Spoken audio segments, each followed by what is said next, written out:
Now, what should you do if people are staring at you? Maybe they're asking you if you remember to take your joy. Who cares? Just pop another and they'll congratulate you and go on about their day. We Happy Few's history is certainly an intriguing one. Originally funded through Kickstarter with the intention of being an indie survival game, the game was eventually picked up by Gearbox Publishing, allowing it to evolve into a full-fledged $60 open-world adventure game.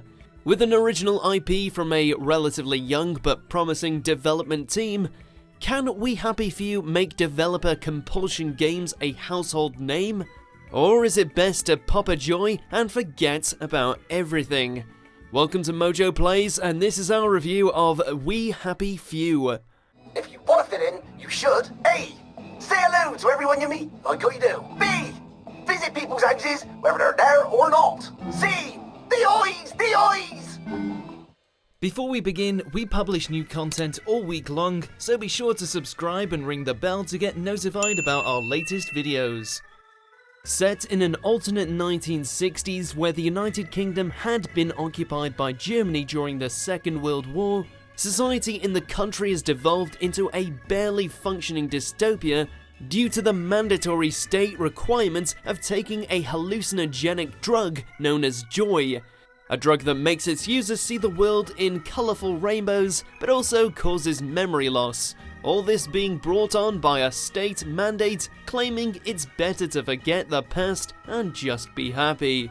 Who gives a shit, Hastings? A newspaper's supposed to make you feel good. Nobody remembers what they read. The story and lore in the game draws heavy inspiration from previous authoritarian works of fiction, like one character's job of censoring old newspapers, which mirrors that of Winston Smith's role in George Orwell's 1984. All citizens in the game are required to wear white masks, similar to that worn by the titular character in V for Vendetta, just to name a few examples. Nevertheless, what transpires here is very intriguing as you work to uncover the mysteries surrounding this world, and unlike the aforementioned works that painted a very bleak and depressing setting, We Happy Few's world can be rather light-hearted and entertaining at times, within the joy-addicted cities due to its stoned citizens making rather clumsy antics. Now make sure there isn't a short circuit of f***ing apprentices. They never f***ing listen. Yet still depressing when wandering the slums of the garden districts, filled with citizens who are suffering joy withdrawals. What's on those beds? Oh God. I'm not the only one remembering the children, am I? Yet because of the focus around joy, the stark contrast in tone here works well to create a very believable world. The game sets you in the shoes of three different main characters, whom each have their own unique campaigns.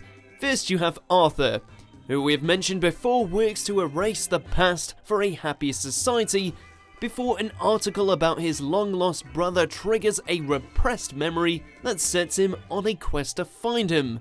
Next is Sally, a socialite and experienced drug maker, who has a secret that is taboo in this society that sends her down a rabbit hole of danger in order to protect it.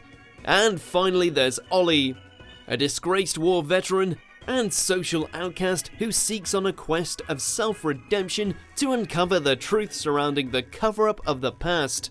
I'm coming to get you. Wait, is that Ollie Starkey? Never mind then, You don't want me to rescue you? you'll only make it worse. All three campaigns end up intertwining with each other, yet are strong enough to stand up as their own separate tales, each filled with compelling twists and unexpected moments that can catch you off guard. Please take a number and sit down. There's nobody else here. Please take a number and sit down. The stories altogether are also pretty lengthy as well, as you're looking at anywhere well in 30 to 40 hours to get through the three campaigns, depending on how many side quests you choose to take along the way. That being said, the game's pacing can be spotty at times due to some story missions lasting longer than they need to, but given the intrigue and mystery surrounding everything, The story alone makes the experience all the worthwhile, and is very likely to generate a lot of online speculation and fan theories. The executive committee don't let just anyone drop by the lab, you know? Why not? Because they might be friends of Dr. F.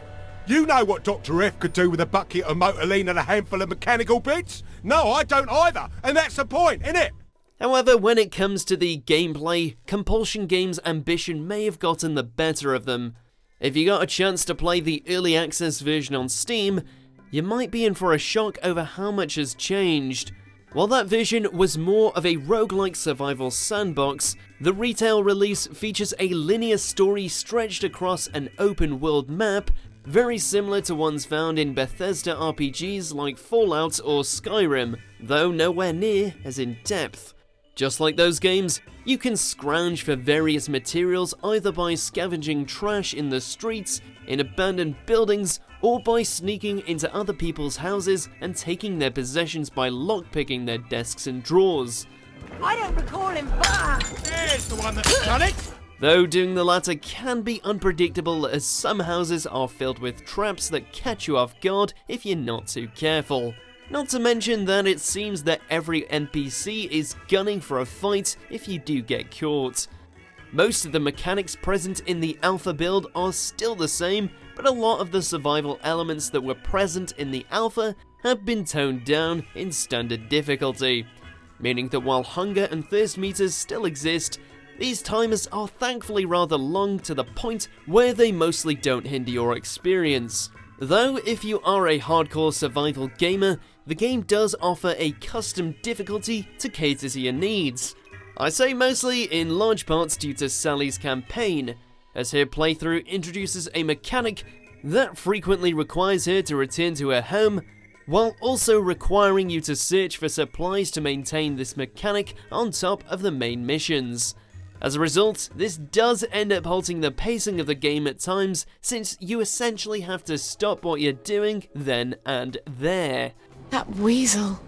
Oh, you don't have to pretend you're interested in the tedious old lab. Ollie also has a similar exclusive mechanic, as he's a diabetic and has to keep his blood sugar level balanced.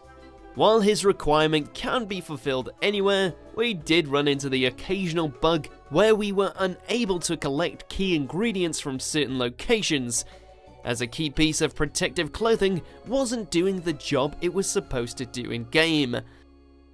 Speaking of bugs, there are quite a numerous amount of them. There were frequent times when we had to restart the game when audio tracks stopped playing. We also had cases where NPCs were either floating in mid-air or partway through the floor, and moments when the outdoor lighting was not properly reflecting the time of day. It's blips like these that give the game a rather unpolished feel, and likely a side effect of its indie Kickstarter beginnings. It's not the buggiest game out there, but they're weird enough to notice, especially the ones that require a restart. I just need to make the final adjustments. Combat in the game is also very interesting here. There's no firearms in We Happy Few, as apparently no one makes ammunition anymore. So everything mostly revolves around melee combat, where you have the option to attack, block, or shove opponents to break their guard. Or you can use one of the many throwable items to attack from a distance. Though, since throwing items are in very limited supply, most of your fights will end up being a bludgeoning contest between others. It's not personal. In some of your earlier fights, you'll get injured a lot if you're not paying attention, which may require you to bandage wounds, though given that no one has a gun in the game, sometimes the best course of action is to simply run from a fight, especially in towns, as the citizens can quickly become a massive angry mob that can overwhelm you, creating some very tense moments. That said though, while there are different weapons to collect, most of them start to feel the same, since they're mostly swinging weapons, and the combat may start to get a bit repetitive the further you progress in the game. While Sully and Ollie do have exclusive weapons that no one else can use, their reliance on them is few and far between, again, due to very limited supplies. Danny's picked the lethal one. That's cheery. The game also includes a skill tree, though I use the term skills in strong quotation marks here, as nearly all the abilities you unlock are mostly stat boosts or inactive perks like enemies not detecting you in certain circumstances that would normally whip up a town frenzy. But with only one or two early exceptions though, none of these skills give you any new gameplay abilities, which doesn't do well to alleviate the late game repetition mentioned earlier. Thankfully, the quests are a particular highlight of the game. While there are quite a few fetch quests scattered about, the scenarios surrounding each of them do offer a distinct identity.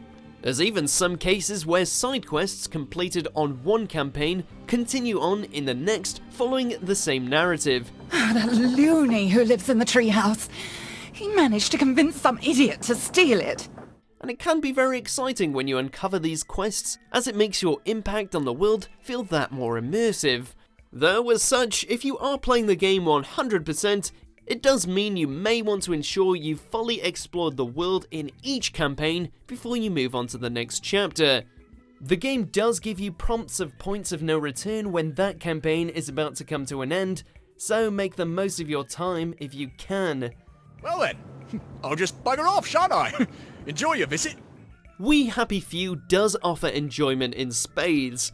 While its gameplay does hit points of mediocrity more often than not, the game's story and memorable moments are strong enough that we can still give this game a recommendation. You might want to pop this game on your Steam wishlist, at least wait until some of the bugs have been sorted out, though if you can forgive those issues, it will be well worth venturing into this joyful yet depressing world. There you are. Do you remember when we used to swim in the river?